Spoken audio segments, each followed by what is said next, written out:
How to make your child stop using mobile phone too much. Let's call it screen time. Screen time includes everything: using mobile phone, playing video games, watching TV, or squandering time on laptop. Excess screen time is such a big problem today. Clients have told me that their children's screen time is very high these days. It ranges from 4 hours to even 10 hours a day. Yes, it can become that bad. What's wrong with it? Parents complain that their children are completely lost. They don't study, they don't eat, they don't interact with family members. The only friends they have are online. They don't go out to play, just lying in the bed all day, lost in their virtual world. They don't sleep on time.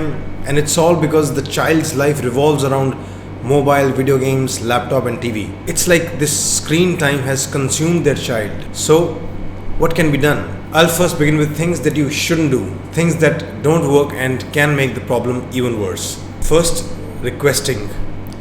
Sometimes you think if you just be nice to them, if you ask calmly, beta, please give me the phone back, please don't use it so much, it's not good for you, they will someday listen to you and comply. Well, they won't. Requesting would rarely work for this issue. Second thing that won't work is testing their willpower. Some of my clients tell me, why should we have to stop the child from using the phone? I want my child to stop on their own. I want to make them responsible. Why should I have to tell them every time? My child must have the willpower to leave it by themselves. Bad idea. The screen time in itself is so rewarding to the brain that a child basically won't be able to stop themselves. It will be very, very hard. Don't put them through this test.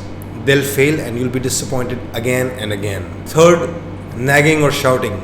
This is the negative version of requesting, where you just increase the intensity of asking. Like you either ask too many times, beta, please leave the phone, what are you doing all day, you wasted 3 hours, when will you study, etc. Or you can get angry and say those same things in anger, shouting at the top of your lungs. Why are you so stubborn? Can you just once listen to what your parents are saying? I'll break your damn phone if you bring it to the dinner table. Again, won't work.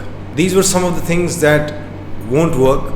So what will? Here are some suggestions. First thing, prevention.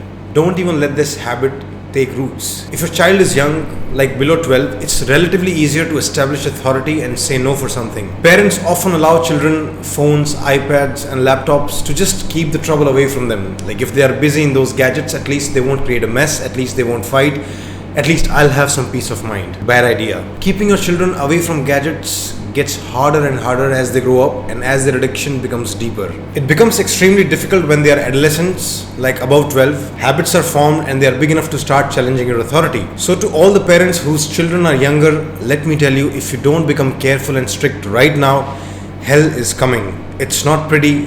Prevent it. Now, how do you actually do it? I'll tell you some major techniques that are available. First, clear rule for screen time. Having a clear rule for how much screen time is accepted in the house is very crucial. For younger children, 1 to 2 hours is enough. As the children get older, 2 to 3 hours is enough. That's just a general idea. It will depend on what the child is actually doing in that time. If they are watching good documentaries on Netflix, maybe even 3 hours is okay, but if they are playing video games, even 2 hours is too much. So, taking into account what your child is actually doing, come up with a number, a very specific number of hours which are allowed, and that number must be communicated to the child very clearly and strongly.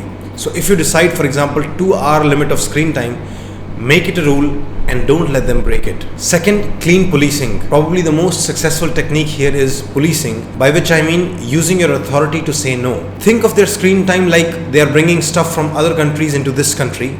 You are the customs officer. For each product, there is a limit to how much you can bring to this country, and if you cross the limit, customs officer will seize your stuff. No negotiation, no fights, clean, well-established authority and execution of rules. So each parent needs to learn to be a good police, which involves making sure that your well thought out and rational decisions are executed without abuse or violence and with least possible harm. This can be learnt. And when it comes to screen time, this clean policing must be used instead of requesting, nagging or shouting in anger. Third, rational, consistent communication. So you made a rule and you are executing it, but the child doesn't know why. So it's your job to communicate everything rationally and consistently. This is another skill that must be learned. You must learn how to make them understand the reasons behind your decisions. So what are the reasons behind cutting down their screen time? There could be many, like preventing addiction, healthy eyes, avoiding sedentary lifestyle, engaging with real people and real things, etc.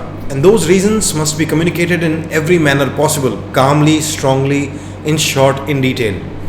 Even if they disagree with them, you need to keep telling them. Consistency matters. I'll mention one thing: as you introduce clear rules, policing, and even rational communication, you'll get a lot of resistance, a lot of talk back, a lot of tantrums. You must keep going forward and learn how to deal with all the rebellion. You cannot accept defeat. When they resist, it's your turn to learn something.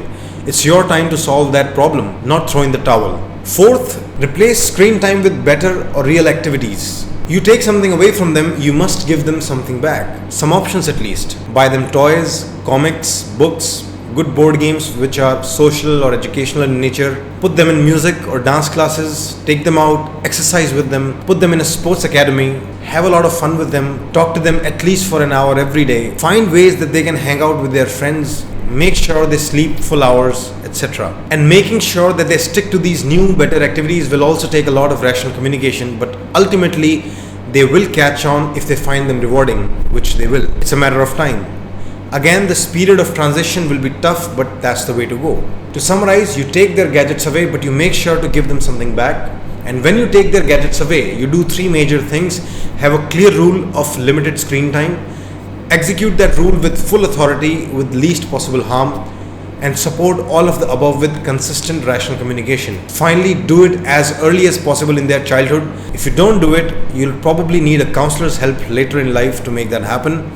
So prevent future hell by acting today. You've been warned. That's it. If you think your son or daughter needs counseling or life coaching, you should book an appointment either with me or a counselor in my team.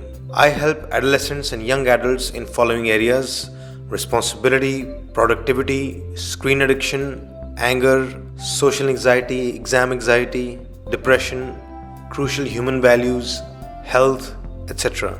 I also counsel parents regarding following areas: negativity in the house, friendship with the child, authority, demands, temper tantrums, managing involvement in child's life, etc. To book an appointment, option 1, just send your full name on WhatsApp. We will share the form application for individual counseling with you. Option 2, you can directly go to our website page and find the application form there. In either case, filling the form is a must to book counseling appointments.